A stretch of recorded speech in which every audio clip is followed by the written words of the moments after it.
تعالوا بقى النهارده مع بعض نعمل اكله المستعجلين. دي اسرع والذ واسهل اكله للناس المستعجله اللي عايزه تخلص شغل المطبخ على طول. هنعمل مع بعض النهارده كبسه الكفته، حاجه كده في منتهى الجمال. اكله سهله ولذيذه وسريعه وطعمها كمان مش قادره اقول لكم بقى كان حلو قد ايه. تعالوا بينا نشوف الطريقه بتاعتنا ونشوف المقادير، بس قبل ما نبدا ما تنسوش بقى تعملوا لايك وشير للفيديو عشان الفيديو يوصل للناس الجميله اللي زيكم. عندنا بقى نص كيلو من اللحمه المفرومه، ضفته كده في بوله كبيره شويه، وهنزل عليه بمعلقه صغيره من الملح، نص معلقه صغيره من الفلفل الاسود، ومش هنضيف اي حاجه تانية على اللحمه بتاعتنا، هو الملح والفلفل فقط، مش هنحط اي حاجه تانية غير كده. قلبتهم مع بعض كويس جدا. وهنا طبعا انا كنت مشغله الفرن قبل ما ابدا في اللحمه عشان انا عايزه الفرن يكون ساخن جدا وانا بدخل فيه الكفته بتاعتنا. جبت بقى الصينيه وبدات كده اخد اللحمه، اعمل كور كلها متساويه كده قد بعضها، الكوره هتكون قد الليمونه الكبيره شويه. خلصت كده الكفته بتاعتي ورصيتها في الصينيه، وحطيت معاها معلقه كبيره من السمنه. دخلتها بقى الفرن، والكفته بتاعتنا دي هتقعد في الفرن بس 5 دقايق، انا مش عايزاها تنشف في الفرن وتنزل الميه بتاعتها. تعالوا بينا بقى نعمل احلى والذ رز.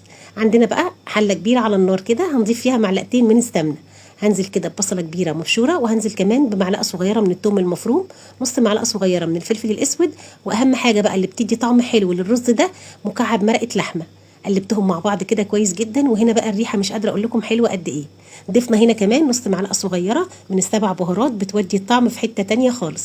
قلبتهم مع بعض، ولما البصل بقى وصل للدرجه البني دي، نزلت كده بقى بالكفته بعد ما طلعتها من الفرن واتشمعت كده بالشكل ده.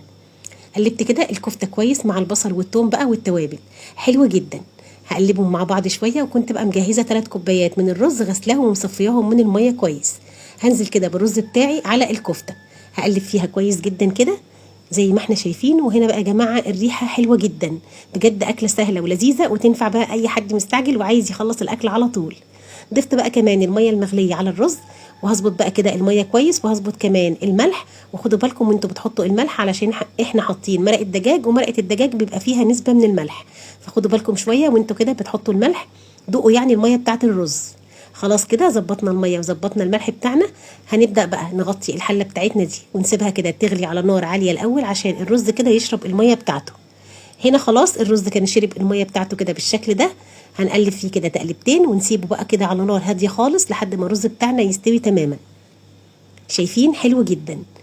غطينا كده الحله بتاعتنا ورجعنا تاني هنا بعد نص ساعه كده، خلاص كان الرز بتاعي استوى وفلفل بقى، وكان حلو جدا بالشكل اللي احنا شايفينه مع بعض ده. بصوا بقى الكفته لا فكت مننا ولا حاجه خالص، حلوه وجميله وزي ما هي كده في الحله، شايفين بجد خطيره. قلبتهم مع بعض كويس جدا. وهنا بقى انا كنت جايبه كده ربع كوبايه من الميه المغليه، هضيف فيها ربع معلقه صغيره من بودره الزعفران. بودره الزعفران بتتباع عند العطار. قلبتهم مع بعض كويس، ونزلت كده على الرز بتاعي بالبودره بتاعت الزعفران والميه المغليه. كمان جبت فحمايه كده كنت مولعه النار عليها، حطيت كده ورقه فويل وحطيت عليها الفحمه، ونزلت كده بنقطتين من الزيت. غطيت الحله بتاعتي وسبتها حوالي 3 أو 4 دقايق. الرز بقى خد كده من ريحه وطعم الفحم هو والكفته، وبجد مش قادره اقول لكم بقى ريحتهم وطعمهم كان حلو قد ايه. قدمنا كده خلاص الاكله بتاعتنا في طبق التقديم، وبصوا بقى الجمال، شايفين الرز عامل ازاي بجد، مفلفل وطري ومستوي وحلو جدا، والكفته كمان كانت في منتهى الجمال. عملنا جنبها بقى سلطه خضراء بجد خطيره، وكمان سلطه طحينه. كلوا بقى احلى والذ واسرع اكله ممكن تعملوها. ما تنسوش بقى لو عجبتكم الاكله ما تنسوش تعملوا للفيديو لايك وشير.